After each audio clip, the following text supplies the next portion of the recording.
Olá, sejam bem-vindos a mais esta live.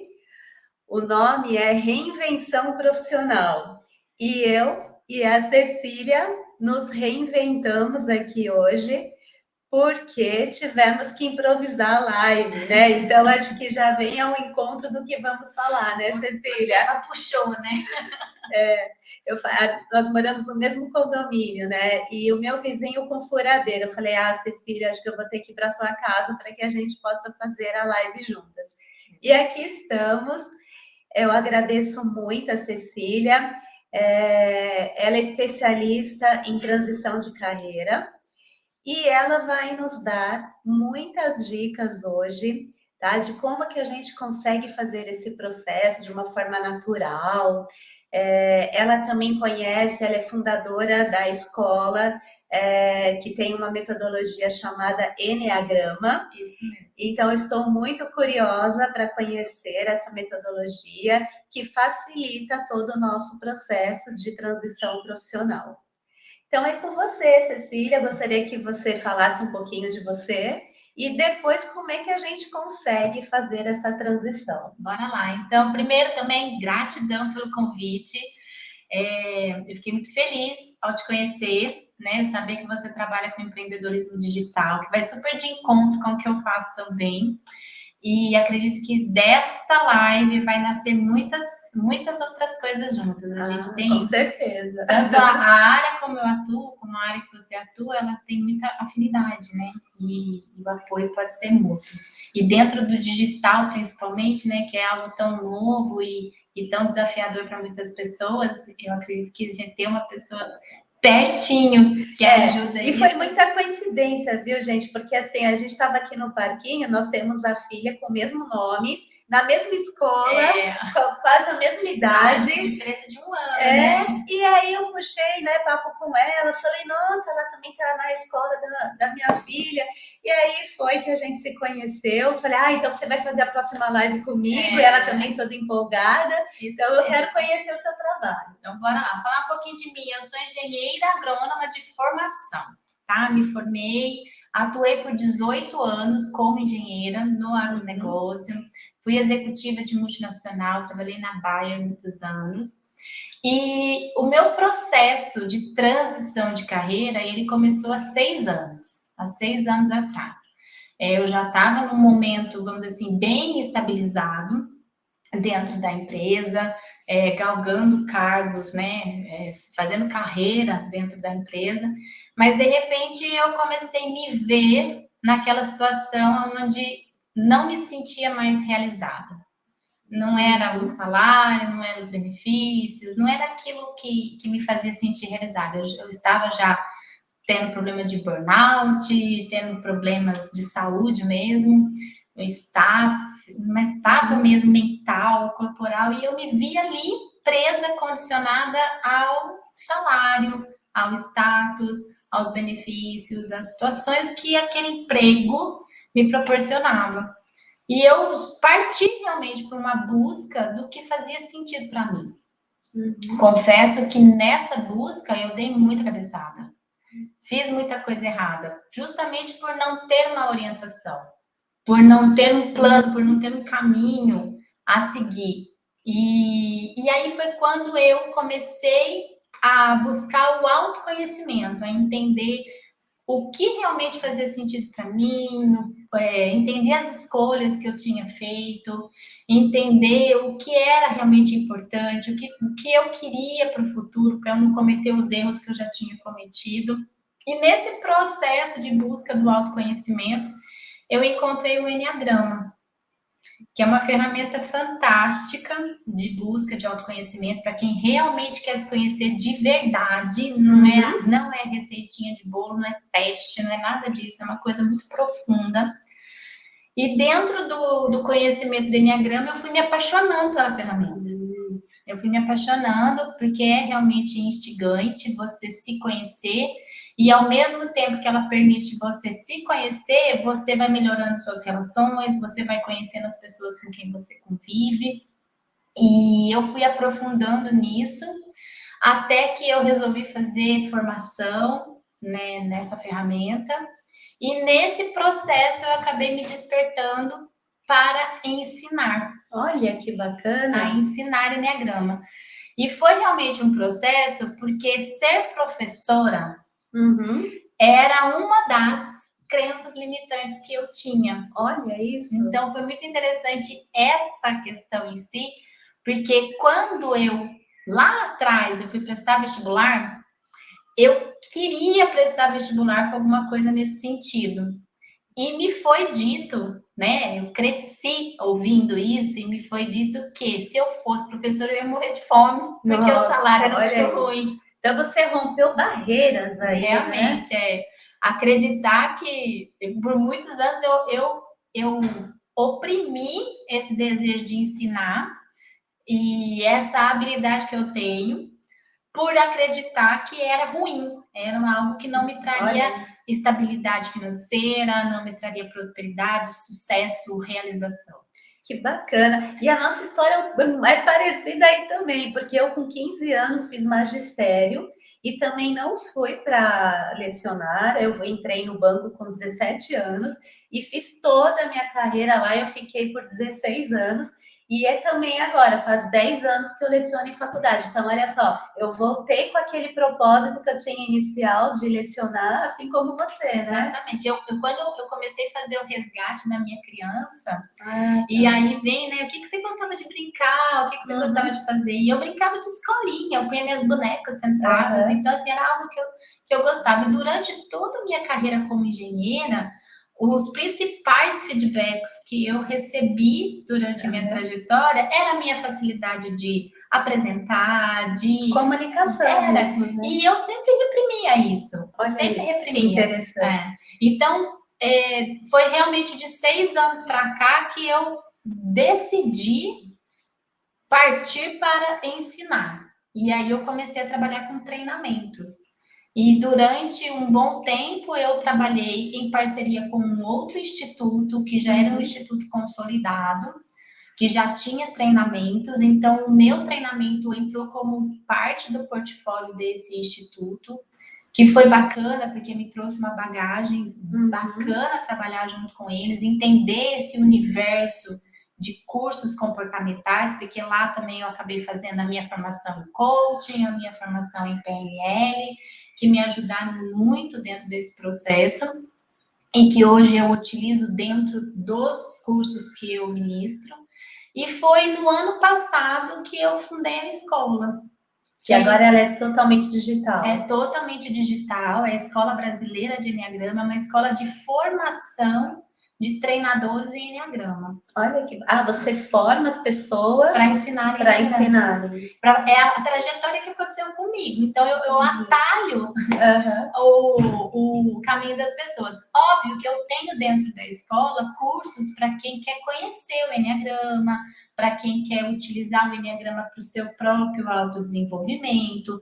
Tem curso para quem quer conhecer o Enneagrama para usar como ferramenta de gestão de equipes, para desenvolvimento de liderança, porque o Enneagrama ele permite isso, ele tem um leque bem grande de utilização. Então, dentro da escola tem vários cursos, mas a formação acaba sendo o grande pilar, né? Que é formar treinadores, que é o que acaba acontecendo quando a pessoa se apaixona pela ferramenta e quer aprofundar e acaba se tornando treinador. Também tem treinamento para quem quer ser terapeuta, terapeutizar com o Enneagrama. Tem muitos psicólogos que são alunos meus. Então, hoje a gente já está aí já passou de 3 mil alunos. Olha, que bacana. Isso tanto no presencial quanto no online? Eu comecei no presencial. Quando eu fazia parceria com esse instituto, era só presencial. Aí, por causa da pandemia, reinvenção. É daí que veio mesmo a questão da reinvenção, porque a pandemia obrigou a vir para o digital. Sim. E no começo tive resistência? Tive, porque eu acreditava que tinha que ser presencial, aí migrar tudo para o digital, e hoje é tudo digital. Tudo digital, todos os cursos. Então, a escola, ela funciona digitalmente, né? Entendi. E como é que funciona isso? Vamos supor, eu estou nesse processo, eu ainda não sei, né, se eu continuo por conta do que você falou, né, do salário, benefícios, família, enfim, né? Aí eu te procuro. E nessa você vai aplicar essa ferramenta comigo. Vamos supor que eu queira fazer, sei lá, uma mentoria com você. E nessa mentoria você vai aplicar essa ferramenta. Exatamente. Eu tenho uma mentoria de reinvenção profissional, onde o Enneagrama é uma das ferramentas que eu utilizo dentro da mentoria, tá? Então, eu falo que a mentoria, ela começa com a etapa da nitidez. Porque muitas vezes as pessoas, elas têm um anseio de fazer algo diferente, mas elas têm muitas dúvidas, muitos medos. Então, por exemplo, assim, eu tenho medo de fazer uma escolha errada, eu tenho medo de começar e não dar certo, eu tenho medo de não ter apoio, eu tenho medo de não conseguir pagar minhas contas, eu tenho medo de depois me arrepender, eu tenho medo da crítica, eu tenho medo do julgamento, eu tenho medo de não conseguir me expor, de não conseguir empreender. Então, são vários medos, né? As pessoas chegam carregadas, assim, com esses medos. E esses medos, eles ofuscam a lente do óculos. Sim. Esses medos impedem as pessoas de enxergar com clareza o que realmente elas querem. Às vezes, o que elas querem está totalmente contra esses medos.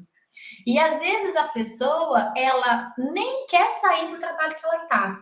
Ela está desanimada, ela está frustrada, ela não se sente mais motivada, ela se sente presa, ela se sente várias coisas. E ela fica na ideia de que a solução é sair e buscar uma outra coisa. E às vezes não, a solução está dentro dela, porque ela não sabe o que realmente motiva ela a fazer as escolhas na vida. E o Enneagrama acaba sendo uma ferramenta muito potente nesse processo, porque toda a identificação da forma como você pensa, sente, se comporta, tem como base encontrar a sua grande motivação. E quando você identifica essa motivação, que é uma motivação inconsciente, você não sabe que ela existe, ela está muito bem guardada dentro de você, e existe uma técnica para você chegar até ela, então é como se caísse o véu. Aí você fala assim, agora eu entendi por que eu fiz as escolhas que eu fiz, como que eu vim parar onde eu parei, e o que realmente faz sentido para mim. Então, nesse momento, muitas pessoas acabam descobrindo que elas não precisam mudar de emprego. Entendi. O que elas precisam é encontrar dentro daquilo que elas já fazem um sentido e um propósito, alinhar a motivação dela com aquilo que ela já faz. É muito interessante. Então, às vezes a pessoa vem para fazer uma transição de carreira, por isso que eu não chamo de transição de carreira, eu falo de reinvenção profissional. Sim. Porque às vezes a pessoa vem pensando em largar o que ela faz para fazer outra coisa, e às vezes dentro do processo, ela mesma descobre que não precisa ser tão radical assim.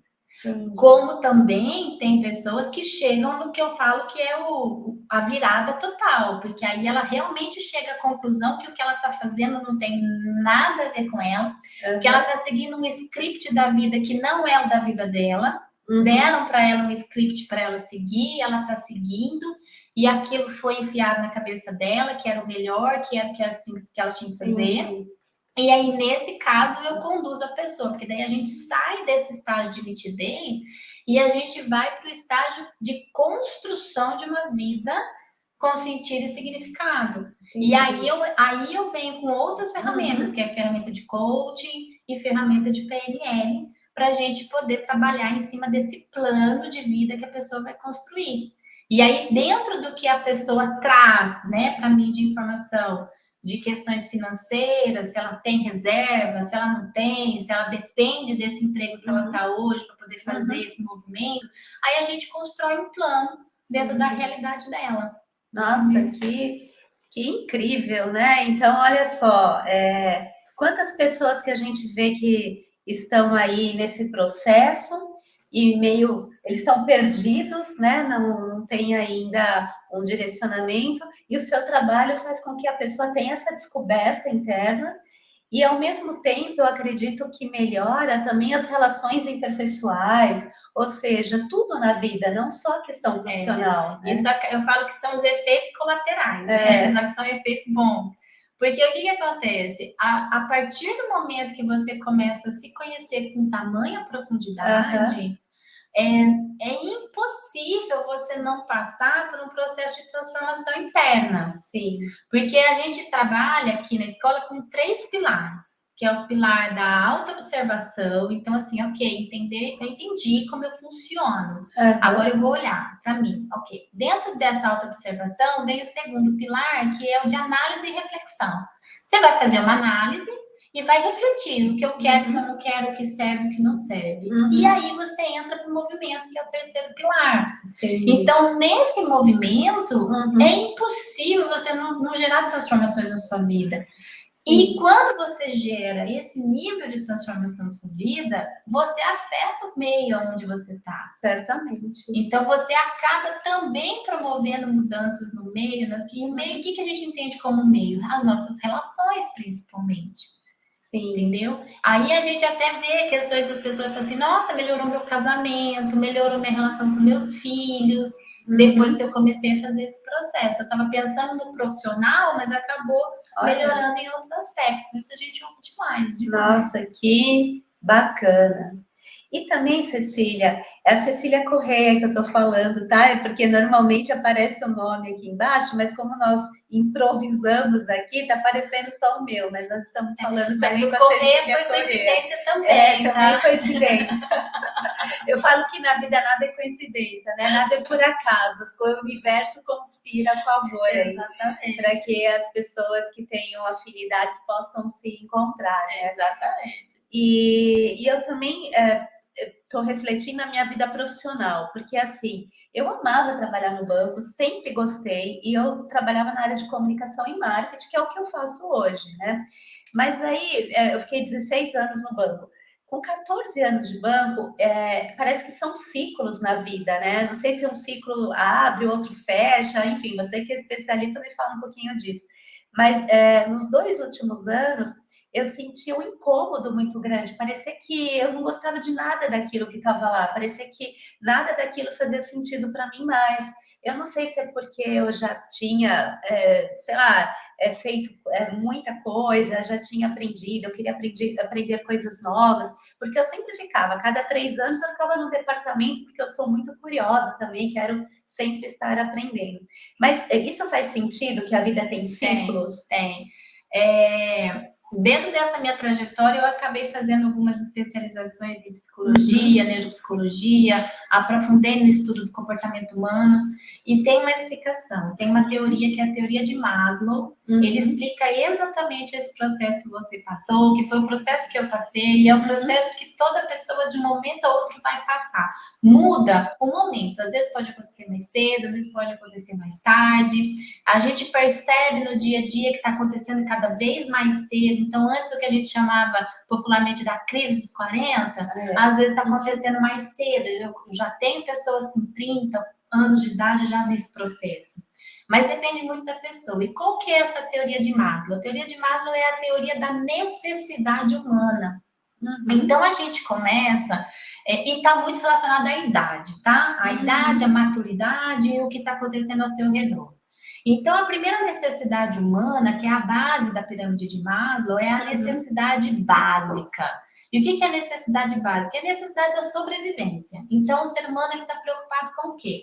Ele está preocupado com comer, com vestir, com morar. Ele quer garantir a sua sobrevivência, certo? Quando a pessoa ela se sente capaz de suprir essa necessidade, instintivamente já vai vindo a outra necessidade, que é a necessidade do prazer, que a gente fala que é a necessidade dos relacionamentos. Então, aí você vai namorar, você vai casar, você vai conhecer pessoas, você começa a querer suprir, porque a sua necessidade básica de sobrevivência já foi. Então, você começa a se sentir capaz, está muito alinhado com o senso de capacidade, você se sente capaz de suprir outras necessidades da sua vida, que é a segunda etapa da pirâmide. A terceira etapa da pirâmide é a necessidade de poder. Então, assim, ok, eu já estou com os meus prazeres satisfeitos, mas agora eu quero mais. Eu quero mais. Então, aí a pessoa, o que ela vai fazer? Ela vai querer alcançar algum nível de poder. E esse nível de poder pode vir num emprego melhor, pode vir numa promoção, pode vir numa empresa própria, empreender. Agora não quero mais trabalhar para os outros, quero trabalhar para mim, porque isso me traz uma sensação de poder. Ah, mas agora eu quero ser presidente, agora eu quero ser diretor. Então a pessoa ela vai começar o quê? A se preocupar com isso. Que geralmente quando as pessoas vão buscar uma outra especialização, vão procurar algumas coisas nesse sentido. E depois do poder vem o legado. E é aí que mora esse desejo oculto. Porque aí você começa a parar assim, o que eu vou deixar nessa vida? O que vai ser depois que eu morrer? O que vão falar de mim? Qual semente que eu plantei? E tudo isso que eu tô fazendo é para quê? E começam a vir questionamentos como esse. E aí é quando a pessoa começa a fazer uma análise da própria vida e ela começa a ver que aquilo que ela está fazendo não é o legado que ela quer deixar. Eu posso mais, eu quero mais. Será que eu nasci para isso? Gente, não é possível que a vida é isso. Será que é trabalhar o dia inteiro, acordar, trabalhar das 8 às 18 para pagar as contas e só ser feliz no final de semana? Então, questionamentos começam a surgir. De uma forma geral, não é regra, isso começa a acontecer próximo dos 40 anos. Por quê? Porque a pessoa nos 40 anos já passou por esses estágios. E depois vem o estágio de missão, estágio de espiritualidade, que a gente como costuma falar, que é quando a pessoa começa a se conectar realmente com algo maior. É quando ela começa mesmo a perceber que o importante não é o que você conquistou. O importante são as suas relações, a sua evolução, a sua conexão, aquilo que realmente lhe traz um senso de eu sou, né? Um senso de quem eu sou de verdade. Então, são os estágios de necessidade do ser humano. Então, um momento ou outro, todo mundo vai passar. A diferença é que, às vezes, a pessoa passa e ela está tão condicionada nos padrões dos seus pensamentos, sentimentos e comportamentos, tão condicionada na sua motivação, no que não fazer, que ela deixa passar isso.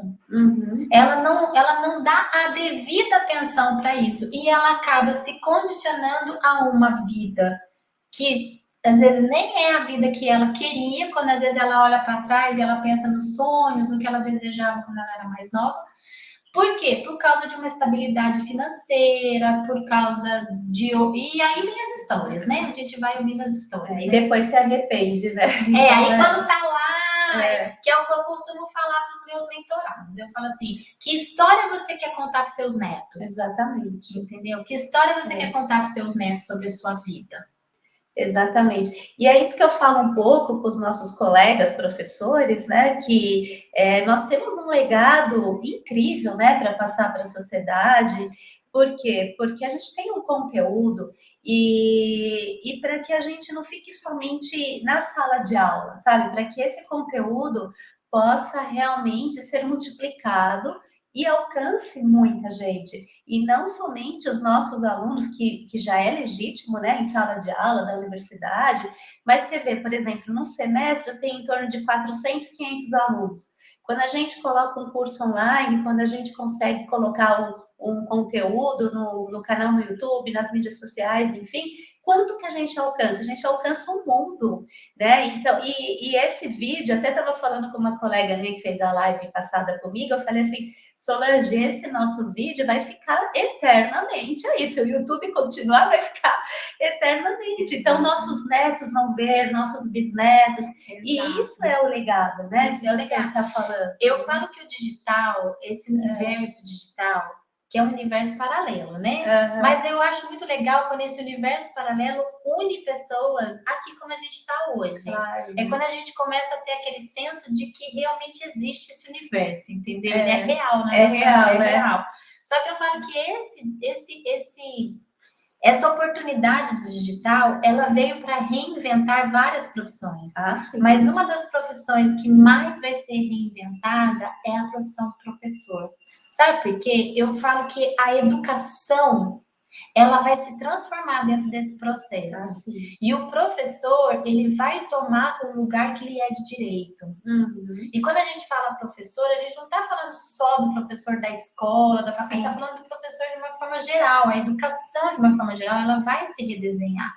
E o professor, ele vai ter a oportunidade de levar sua mensagem para o mundo realmente, que é a mensagem da educação, do desenvolvimento, do crescimento, que é esse o papel do professor na sociedade.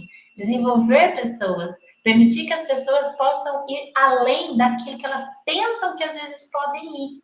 E o papel do professor, ele nem sempre foi valorizado da forma como ele deveria ser. E eu falo por isso porque esse foi o meu processo de quebrar todas as minhas crenças limitantes com relação a ensinar, para eu poder estar onde eu estou hoje. E aí foi quando eu comecei a enxergar essa magnitude dessa profissão. Então, às vezes, um professor que está diante desse desafio do digital, ele tem uma tendência de se desanimar, de achar que não é mais isso que era para ele, porque ele está tão acostumado, vamos dizer assim, com o universo presencial, e ele olha para isso, ele acha isso muito desafiante para ele. Só que, assim, as nossas maiores conquistas estão atrás dos nossos maiores desafios. E é justamente esse desafio do digital que vai fazer esse professor se reinventar profissionalmente. É ele vencer essas barreiras, às vezes, que ele enxerga como muito difícil, e ele transpor isso e ver o quanto a amplitude que isso pode tomar. Ele vai literalmente sair da sala de aula para ir para o mundo. Exatamente. E isso aconteceu comigo, exatamente o que você está falando, porque eu também tinha muita dificuldade com tecnologia, e aí como que vai ser, né? E fui indo, tô indo, e cada dia a gente aprende uma funcionalidade, e é tão mágico, porque você fala, nossa, eu consegui, né? Então dá aquela sensação de confiança, não, eu consigo, eu posso, e muitas portas se abrem, né? Muitas portas, porque você está se expondo, então você está colocando, né, o seu nome, você está colocando o teu conteúdo, as pessoas estão te conhecendo, e aí o que acontece? Reciprocidade, né? Gera essa reciprocidade aí, e é muito bacana, né? Porque o que eu vejo que o digital ele faz conosco, e eu estou passando por esse processo, ir para o digital foi um grande desafio para mim. E aí, o digital ele traz à tona os nossos maiores medos. Sim. E a gente ultrapassar esses medos é uma coisa tão gostosa, porque aí você vai criando o seu senso de capacidade realmente, né? Você vai vendo que você nasceu para que você tem dentro de você o DNA da capacidade. Nós temos dentro de nós algo muito poderoso que é a criação. Sim, o criar. E a gente às vezes esquece que a gente tem esse poder de criar coisas. E esse universo aqui, ó, que a gente tá vendo, que vocês não estão vendo aqui, mas tem uma luzinha aqui, um microfone aqui, uma câmera ali, um monte de fio, um monte de coisa. Mas isso tudo aqui permite esse tipo de acesso. Exatamente. É muito interessante isso. E às vezes a pessoa fala, nossa, mas é muita coisa. Não é, entendeu? É você, né, ter alguns equipamentos, né, uma câmera, um microfone, mas é tudo ligado no USB aqui no laptop, né, e uma ring light, pronto. Aí você faz esse cenário, que eu achei o máximo esse cenário aqui que ela tem, né, que é ótimo, né? Então, assim, é você criar, é o que você falou, a gente cria, né, alternativas para que a gente consiga entrar no nosso objetivo, que é aquilo que a gente quer, que a gente espera, o nosso propósito, e o que faz sentido para a gente também. Né? Esse é o mais importante. Eu costumo falar para os meus alunos, os meus mentorados, que a gente tem que criar o nosso arsenal de guerra. Porque o que é o arsenal de guerra? Então, assim, quando a gente entra numa jornada como essa, de fazer uma coisa diferente, de se expor, de mudar alguma coisa na nossa vida, a gente vai encontrar desafios, sim, tá? E para que esses desafios não brequem aquilo que a gente almeja, a gente precisa ter um arsenal de guerra na mão, que é o quê? É aquilo que, independente do desafio, independente da dificuldade, independente do que me aconteça, eu vou seguir em frente. Eu não vou parar. Eu não vou parar por causa de uma crítica, eu não vou parar por causa de uma adversidade, eu não vou parar porque tava a furadeira lá no meu quarto. Eu não vou parar porque deu interferência no computador com o outro. Eu não vou parar, por quê? Porque eu sei onde eu quero chegar. Só que esse arsenal de guerra, ele tem algumas armas, algumas coisas que precisam compor isso. Então, primeiro, você tem que saber quem você é de verdade. Quando você tem convicção de quem você é, assim, você entra num sistema de força, você fala assim, não é possível que eu, sendo quem eu sou, vou me deixar parar por causa de uma situação dessa. E você fala com você mesmo. Fala com você mesmo. Segunda coisa, você tem que estar alinhado com o seu propósito e missão. E a gente vê muita balela falando sobre isso. Nossa, a gente vê tantas misses sobre isso nas redes sociais. Tem que tomar muito cuidado. Como se propósito e missão fosse algo que obrigatoriamente tem que revolucionar o mundo, né? Tem que ser o mundo inteiro, tem que ficar sabendo que eu tenho esse propósito e missão. Que o céu vai se abrir, as trombetas vão soar, uma luz vai vir sobre você e agora eu tenho um propósito, agora eu tenho uma missão. Não é nada disso. O propósito e a missão está alinhado com quem você é, com você, com a sua vida, com o seu umbigo. E quando você sabe para que você nasceu, o que você veio fazer nessa terra, o que você tem que cumprir aqui, você se sente fortalecido para seguir em frente. Você tem que estar alinhar os seus desejos, as suas metas e os seus objetivos com os seus valores. Porque muitas vezes a gente desiste de algo porque o valor não deixa a gente fazer. Então, alinha isso, entendeu? Alinhar. Criar novos critérios de valor. Você não precisa mudar seu valor, mas você cria um novo critério de valor, o seu valor está lá intacto, mantido, mas você só vai mudar o critério do valor para que você possa experimentar algo novo. Então, esse alinhamento é um arsenal de guerra, que qualquer coisa que acontecer não vai fazer você parar. Exatamente. Nossa, que conversa maravilhosa, incrível. A Cecília Corrêa tem, né, uma experiência e um conteúdo muito bom. E eu gostaria de uma palavra final e os seus contatos. Tá bom, vamos lá, gente. A palavra final é: se você está sentindo aí, dentro de você, de alguma forma, uma vozinha, um pulsar, um desejo de que existe algo mais, de que a vida não é só isso, de que você pode ir além. O que eu vou te falar é o seguinte: dê ouvidos para isso. Não deixe isso se calar dentro de você, tá? Só isso que eu te falo. Outra coisa, meus contatos. Instagram é o principal lugar onde eu levo meus conteúdos gratuitos. Então, se você quer saber mais sobre Enneagrama e reinvenção profissional, é Cecília_Enneagrama. Super fácil, vai lá no Instagram e me acha. Tem um canal no YouTube também, que é Cecília Corrêa.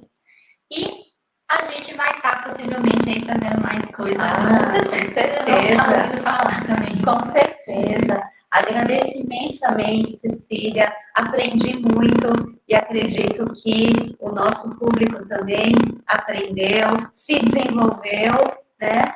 E essa semente que você plantou aqui hoje, acredito que vai fazer com que a gente possa refletir sobre nós mesmos.